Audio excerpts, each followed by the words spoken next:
Scaling with People podcast. I'm Guinevere Query, your host and founder and CEO to Guide to HR. So, when you're building a startup, there's a lot on your plate: product, funding, growth. But what about your culture? Today, we're going to be diving into why investing in organizational culture early isn't just a nice to have, it's a game changer. We'll talk about why you founders should care about onboarding, even when you're only hiring a few people at the start, and how getting this right sets the stage for long-term success. Plus, my favorite topic, communication. We're going to be exploring how to communicate your culture and employee experience during your recruiting process, because the way you attract talent matters just as much as talent itself. So stick around, this is going to be a good one. And today I'm excited to have Lilith Christiansen on the call. And Lilith, please introduce yourself to the audience. Great. Thanks, Guinevere. I'm real happy to be here. So I'm Lilith Christiansen. I'm the founder of Human Genuity, which is a consultancy founded on the principles of the fact that people, I think, are the most critical asset to building a business. And thinking about that, it's having the right people in the right role with the right skills. And if you don't have that, you're never going to achieve your highest level of business performance. So I work with companies on designing their employee programs, and particularly founders that start at onboarding and go all the way through everboarding. I love that topic. And if the listeners have been listening to the last few podcasts recently, you're going to find that although AI is taking off, we're actually talking more about people and relationships than ever before. And it is such a key thing in regards to scaling your business. Even if you are a small startup in the AI space and feel like you might be able to grow into a $100 million with 10 people on your staff, right? It's all about the people. So let's talk about this. Let's dive in. Organizational culture. That feels very big company to me, not something that I would necessarily bring to a CEO founder of a startup that has 10, 15 people. Let's break this down and simplify it to why it's important at any size company. Well, I mean, it is, starting with that, I completely agree with you, Guinevere. Really, because it is the ethos of the company, right? Even if you're smaller, you've got 5 people, the founder had an idea and they're building that business around it. But behind that idea is how they are going to work, how they make decisions, what's important to them in decision making. And those are all elements of the culture. So it's really important to have that defined at the beginning. Otherwise, you might bring in the wrong people that have values that are anti what's going to help support the growth of the business. So it's not always just about skills and what people can bring to the table that you can see tangibly. It's really important to have that cultural alignment. So if it's not defined at the beginning, you risk a lot of missteps in the hiring process. And so I'm going to play a little devil's advocate. Okay, that's your values. Okay, who cares? Like, what does this really mean in regards to, I have 5 people. I need to focus on the product, the funding, the growth, getting more customers through the door so that I can get more funding and I can continue to grow. Who cares about these values thing? And no, I bake it up and I put it on a wall and then I walk away. Like, let's actually define a little bit more from your perspective and point of view.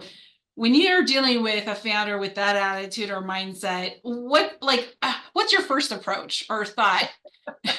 Well, they'll need some convincing, that's for sure. And I mean, if that's really Say they need some psychology help, like they need to go talk.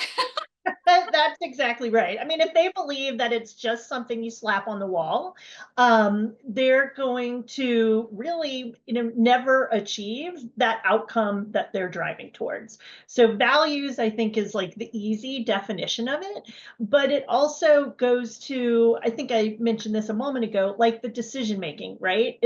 Are they building a company that is very data focused when it comes to making decision? Or is this founder more of a fly by the seat of their pants kind of a person? Do they like to collaborate more? Like understanding that, even if we just started with the founder and how do they work most effectively, they want to build a business around honoring those pieces that are really successful and then augmenting it with some of the skills or attitudes that may be really different than them, because it's that like holistic approach that can really drive things forward.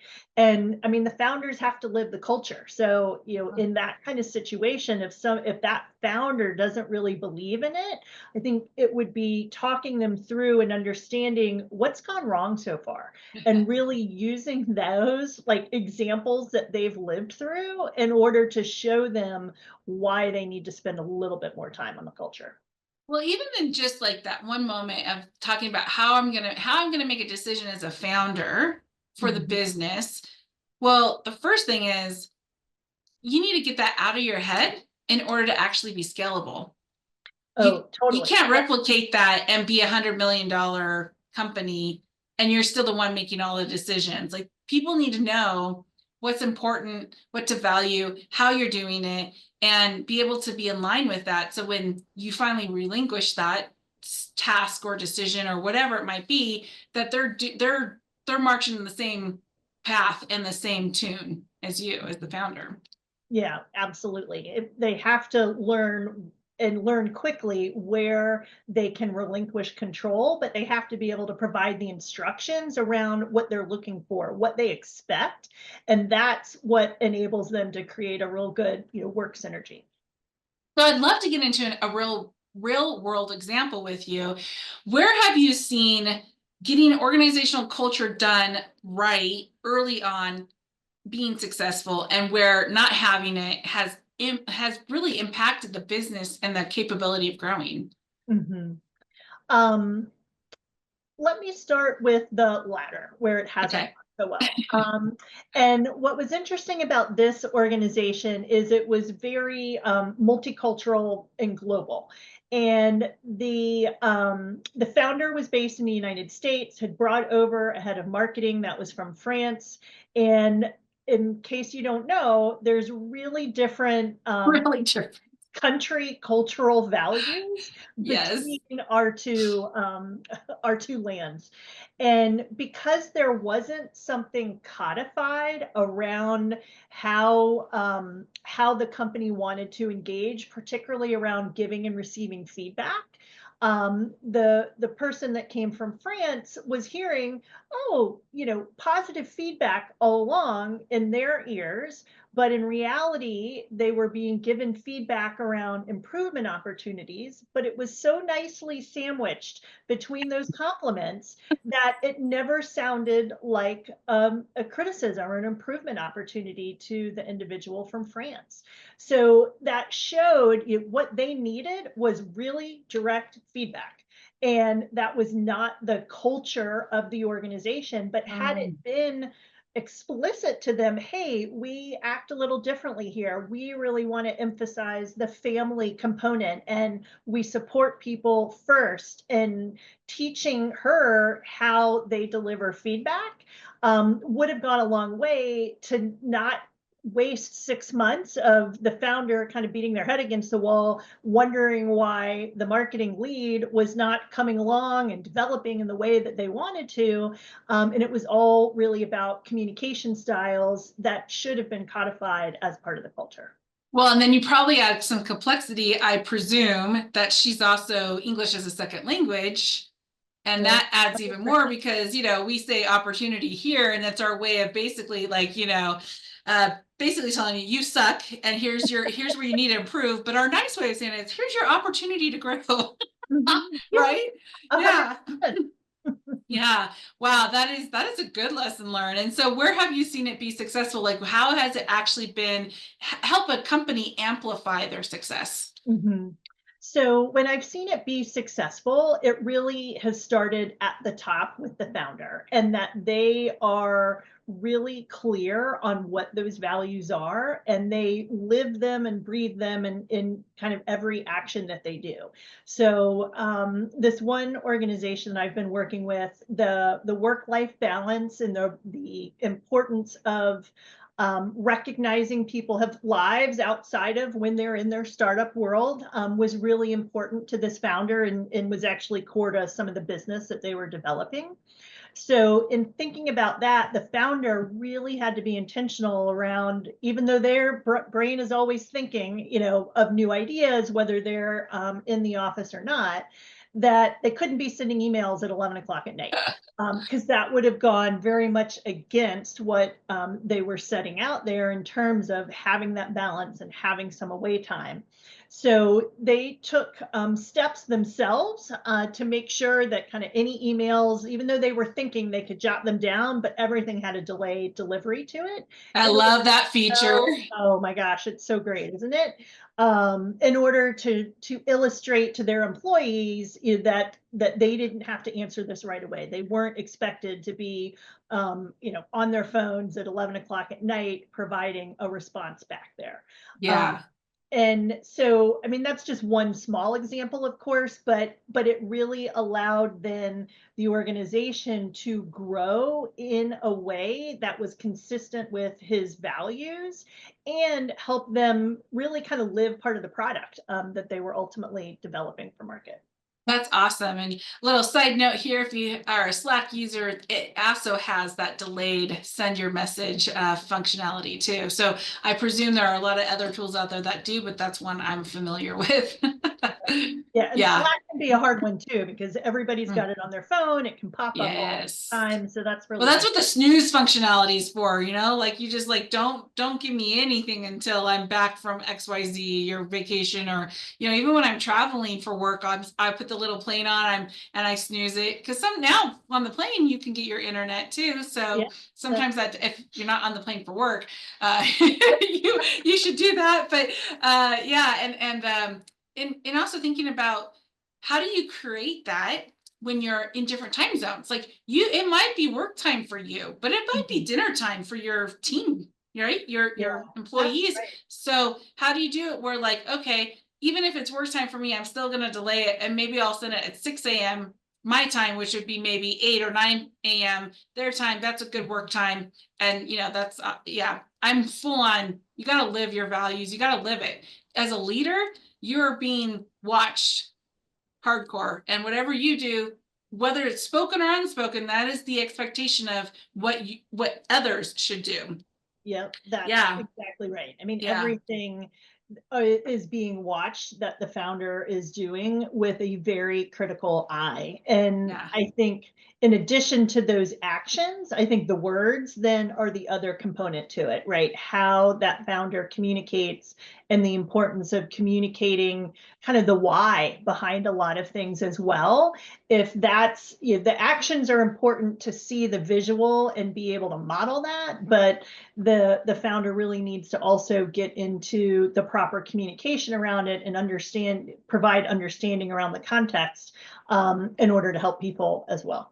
Yeah, I remember. I mean, we're not just talking the founders either. Like if you're in a smaller, like a bigger org where it's not just you as a leader, you have other leaders. Like it is your managers too.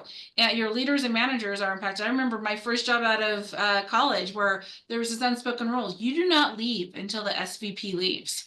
And Mhm. my desk was literally right outside his office. I'm new. I'm like, entry level. I don't have enough work that's going to make me have to stay for 10 hours a day. But you better believe my butt was in that seat until he left. But so how did you learn that unwritten rule, Guinevere? Oh, great question. I'm pretty sure someone told me Yeah. that So I that mean, oh, I think it was like, hey, by the way, because you're very visible to him where he's mhm. sitting, and it would be best for your career that he walks out going home and he still sees you're there. Yeah. So that was good onboarding. That was just that one little example that Yep. somebody took the time to tell you that, because I mean, it would have been so easy to say, oh, particularly in one's first job, right? Yes. I've finished Yeah. all my work. Awesome. I'm going to go home now. Yeah, Um, it's 5 o'clock. That seems reasonable, you know? Really. Like, Mhm. let's just, yeah, I read a lot of ebooks while I was in that job. Not the perfect scenario or perfect employee there, but I got all my work done, and then I was just like, well, I've been told not to leave until he does, so I have 2 hours to kill. I'm just gonna read a book and look like Well, I'm maybe that busy. was personal development, Guinevere, right? Yes, it was. I was We're reading adding lots of to your personal skill base. development. That's so true. But that's a great example. Is that the kind of culture you want to create, even for your entry level roles? Like, probably not. I mean, that's hopefully what is not happening post COVID years. But think about that. Think about, you might be slaving away. And what are the people around you in your physical setting thinking about that? And how is that impacting them and what they're experiencing as an employee for you? So that's another key one there. So Yeah. as we have so much I want to dive into, but I'd really like to talk about the communication piece here, All right. and especially how it ties into recruiting. I think there's a lost art here of the importance of employer branding from the HR side. We talk about employer branding all the time. Your branding, we talk about it as branding. Your branding of your business, who you are as a business, what are you trying to do, who are the customers or clients you're trying to get. That branding is obviously key because you need money coming through the door, but that branding is also impacting who you're going to bring through the door as your employees, the talent that you're going to get. Yeah, exactly. And that thinking about you just like you do for the business, what's your value proposition that you're selling to your customers? You need to define what your employee value proposition is, and particularly to help inform that recruiting process, because that then defines how are you going to assess fit for an individual. It needs to align with that, how that employee value proposition set up, and what's important to the business, but also being able to attract the right types of people, which is again why culture is so important to define, is because if you defined it well and you're attracting the right kind of talent, you're going to fill those roles much more quickly, and the people are going to stay on board or stay with you longer, right? I Yeah. think when there's a small number of people and you're in ramp up, each one of those hires is so critical to get right. Otherwise, that cost to replace them is more than just the dollars associated with recruiting. It's all of that lost productivity then. You've Time. got to Yeah, start and the over again. time. And as Mhm. a startup, you don't have that luxury to waste that time and be like, well, that was 6 months I lost. Like, how am I going to get that back? And I want to clarify, maybe you'll disagree with this. And if you do, let's talk. But I want to clarify that we're not talking about rubber stamping the same type of person. Diversity is still important, even in today's world. What we're talking about is, I'll use two extremes. You want to treat your employees and you want your culture to be like a family base. That I got my own problems with this terminology, but I'm just going to use this as two extremes: Mhm. family base or cutthroat. I'm going to kill you so I can step over you and be higher than you, right? Those are two very extreme types of cultures.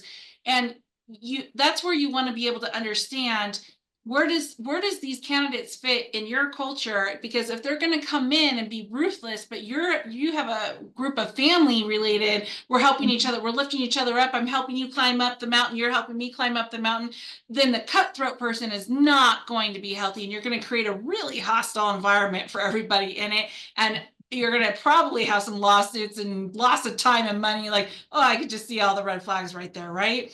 Yeah. But also, too, as a startup, most startups are very, very fast paced, and you bringing someone in from I don't know, an old school grandfather type company where it's like, it's fine if you put up your feet for a half an hour and take a nap, and you might need to take a longer lunch, or you got stuck in traffic or whatever. That's not going to fly in a startup world, right? So understanding those kinds of qualities and what you need in your business is where it's going to really help you thrive to find the right people. But what do Yeah. you think? Do you agree or disagree in that? I wanted to kind of clarify what we're talking about in a Yeah. cultural fit.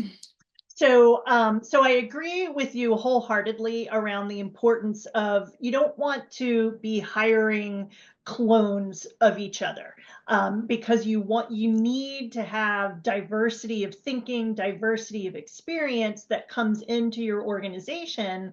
That's what helps your product be better, your customers have better experiences, is because you're bringing in people that have different experiences that you're bringing to the table.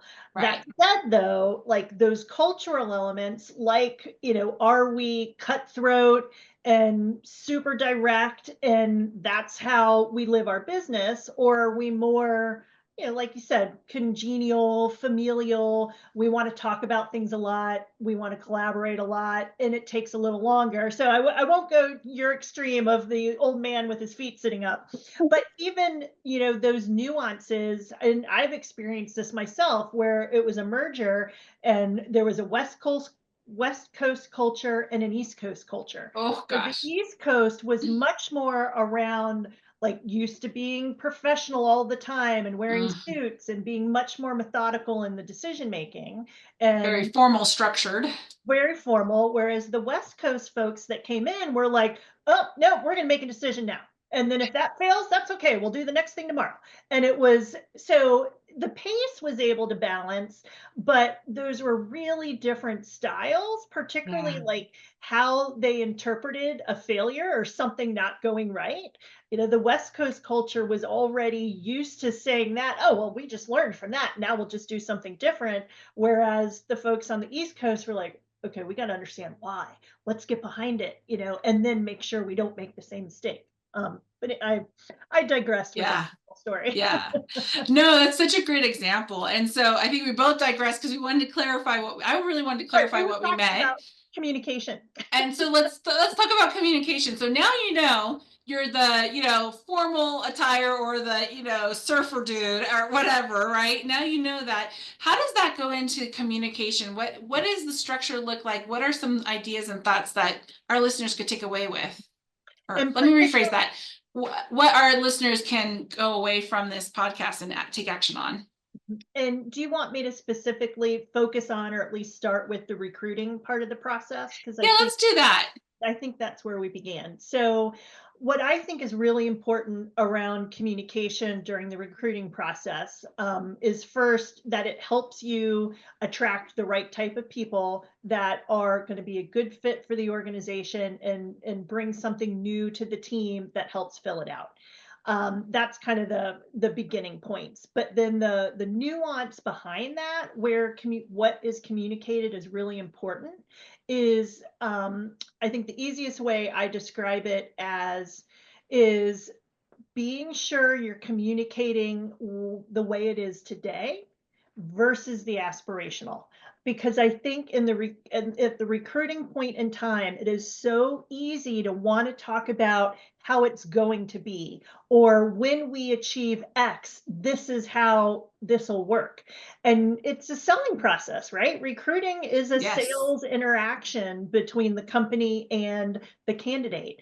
So there is a tendency to want to just be positive and always talk about the great things. But that can actually cause so much damage, because that's the time then when somebody comes in, they're expecting the moon. And then in reality, people are bringing their own laptops. They're not given one. They're working on top of cardboard boxes. They don't have a standing desk. I mean, those are just some silly examples, but Yeah. too many of those disconnects is what's going to have somebody leave you. So during the recruiting process, you really want to talk about like how it is now and how you aspire to be, and be really clear about the differences. Yeah, and I would even add, if you're not talking about what it is now and what are the opportunities, your challenges, however you want to talk about the problems in your org, um, then how are you really interviewing their experiences and their skill set to then help you not only identify those opportunity challenges, but actually solve them, right? If Yeah. everything's roses and sunshine and unicorns, then that's not always great. And I find that like with startups, I tend to really try to be maybe too blunt, but I'm like, look, you're coming into an org. If you're a process driven person that wants to come in and be given the process and you follow the process to a T and that's your jam, awesome. Do not, let's like stop the conversation right now, right? Because Mhm. I basically am going to fly you to the moon and expect you to build a neighborhood. And there might be some like, water pipes and maybe some roads, but guess what? I'm pretty sure they were not done right and they're probably not in the right location. You're going to have to start all over again, right? Like, Mhm. is that appetizing to you? Is that exciting to you? Great, let's continue the conversation. If not, this is not the right fit, right? And so it's okay. What you've just done is you've gifted yourself, your team, and that candidate time. When can you gift someone time? And it is in that moment to making sure they're aligned with where you're at today and have the right skill sets and appetite to help you get to your vision of tomorrow. Right. That's exactly right. And I know I don't want to like take us off track on the recruiting, but I have to say, in that situation, like what is also important on communication is communicating the why behind why this individual is not a good fit. Don't just start ghosting them because Yeah, you figured it out in your head and you don't want to waste time. Really, you don't want to waste their time either. Well, make that a gift to them. Let them know, that we're ending the process, and don't forget about them, because at some point during the growth of the company, you may be much more structured and have more process in place, and it could be the right time for that person's skills, right? You don't have to approach every new job posting as a completely new search, right? So don't forget right. about those folks. Exactly, exactly. So other ideas or thoughts, like when I think about communication, I think about the career website. What are we Mhm. saying and sharing and talking about there and helping our candidates understand who we are as a business and what it would be like to work for us? Yeah, I mean, I think the career website is an easy place to start, or an important place to start. Although I might actually back it up, because some organizations may be so new in their growth, they don't really have a very robust website. You know what? That's okay. Or even a tool to Or support the website, right? Like they might not yeah, have an ATS platform, applicant tracking system platform yet. right. Most probably do not. Yeah. Well, then let's make sure on the company's LinkedIn profile, in the About Us section, give it 2 paragraphs in terms of what it's like to work here and what we're looking to accomplish as a business and what makes for a successful candidate. So it doesn't have to be a lot of information, nor does it have to be put into a super professional, fancy applicant tracking system or a whole career portal, but make that information available, whether it's on your LinkedIn page or whether if it's on your corporate website, if you're attracting talent that way. And then also make sure you're putting it in that job posting. Always include some sections around the organization, the experience, what it's like to work here. And I would even say, like, what success looks like for us too. Yeah, I love that. I feel like we could probably talk for hours on this, but I just looked at the time and we're at time. Any last thoughts or tips you want to throw out to the audience before we wrap up tonight? Yeah, actually. So one thing we've talked a lot about the beginning of the process. So whether it's the recruiting process or the new hire onboarding piece, as the company grows and scales, the one thing I would like your founders to take away is the importance of thinking about those next growth moments in the exact same way you are at the very beginning. You want to really like resell your employees on their role, their contribution to the business so that they can grow with you.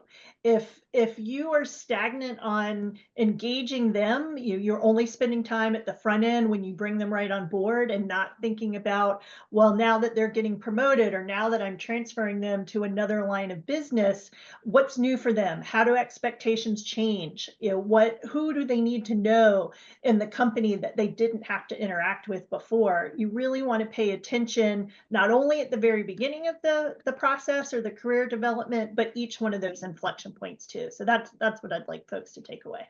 That's awesome. And Lilith, you have so much more skills and experience and knowledge to share. How does someone reach out to you if they want to learn more and connect with you? Well, they can go to my website, which is humangenuity.com. And that is with a hyphen in the middle between human and And genuity. share it in the link below of our description of our conversation. Exactly. Great. Well, thank you, Lil, for your time. It was a pleasure. And I hope those listening got several takeaways. I feel like you probably did. And we'll see you on the next podcast. Have a great one, everyone. Thanks, Guinevere.